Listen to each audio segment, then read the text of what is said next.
Hi, in this video, we will see how you can create a custom correlation rule in EventLog Analyzer.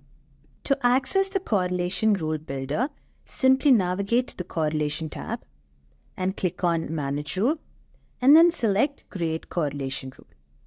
Now, before diving into the creation process, let us consider this use case where an attacker gains access to your organization's network through a phishing email that tricks an employee into revealing their credentials. Now, how do we tackle this with correlation?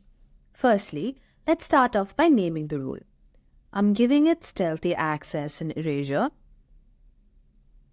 And you can choose specific actions from the categorized list on the left side of the screen. You can also utilize the search bar at the top to find actions quickly.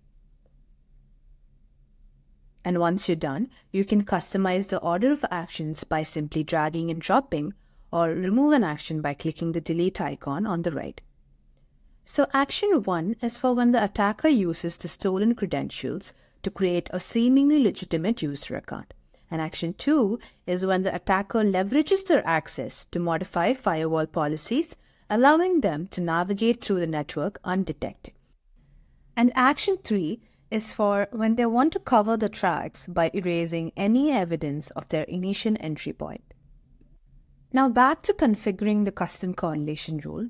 If you would like to enable repetition detection, you can do so by simply checking the threshold limit box, and you can specify the number of occurrences and time interval.